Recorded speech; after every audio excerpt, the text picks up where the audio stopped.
One of the biggest problems to being a new investor is that lack of background and foundational confidence to step into the arena and put your hard-earned money at risk. In fact, in the eyes of many, the thought of investing is just as risky as gambling, with the exception that when it comes to gambling, most of the time you know the game and the odds. A major historical problem is a lack of basic education when it comes to investing. So at some of the most critical times a person should begin investing, they often don't, because of this fear or doubt when it comes to putting their money into assets. Of course, the internet and social media have given us access to resources, but it's often behind a paywall. So let's talk about some free sources of investing information, and let's get to it.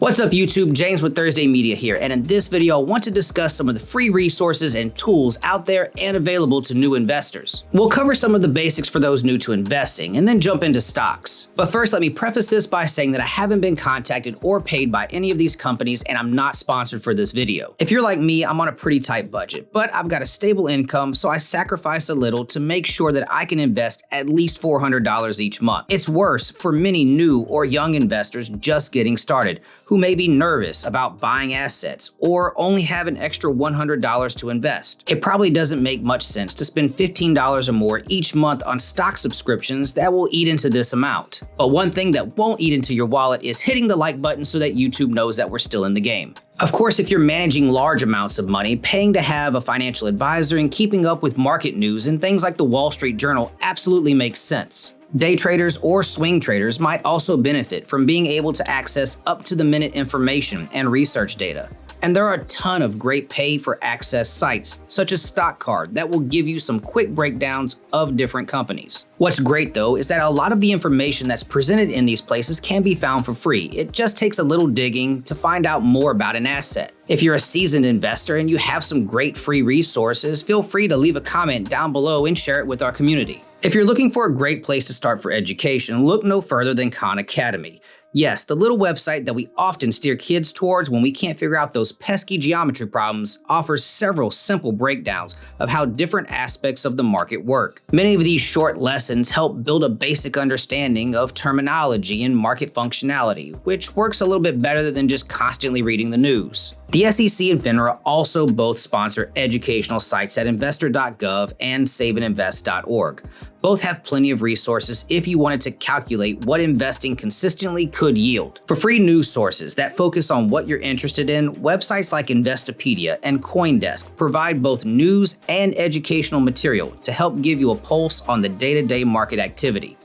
And a simple but nifty tool, the Fear and Greed Index, provides both a quick, broad view of sentiment in the overall market and crypto market and what's driving that sentiment. Now for some neat tools, the Portfolio Visualizer will allow you to enter stocks and backtest what an investment 5, 10, or even 20 years ago would have yielded. This is super useful in seeing how different types of stocks grow before actually investing in them. You can even adjust how much you would have invested each month into a stock, have dividends reinvested, or build a couple of different portfolios using different strategies to see which ones would have worked out best. Next, Finbox allows you access to some of its features for free. One of the best is its charts sections, which allows you to access data on a stock and have its history put in a nice chart. There are a ton of options here, which will help tell a story of a company's success or failures. Most importantly, it will allow you to identify factors and trends that you find important in a stock and then allow you to see those metrics over time. Having trouble finding stocks? Using a stock screener such as the ones found on Zacks or Google can help you identify stocks. And they use criteria to narrow down companies related to your interest. But when it comes to finding individual stocks, especially those that may be good trading opportunities, some of the best free places to pick up names are on social media and stock forums. Sites such as Reddit have stock groups dedicated to looking for and offering opinions on trading opportunities, while StockTwits allows you to see posts made in real time about a stock that you're interested in. Both places will typically have members that will post and tag new tickers that will give you something different to look at. There are also some great YouTubers that talk about individual stocks and reasons to trade them, and if you can get into a free Discord stock group, you'll discover some new names there. The key thing to understand is that this is the internet, and even though information moves very fast, you shouldn't just blindly follow something that you read or heard. The internet is full of trolls, and many people will try to mislead you, so make sure that you use your other resources to come to a good financial decision before trading a stock or going long. Finally, don't forget that your broker probably has a ton of information and free resources that it provides. Some brokers like Webull even allow you to trade paper stocks, which gives you practice making investments and trading without risking your own money.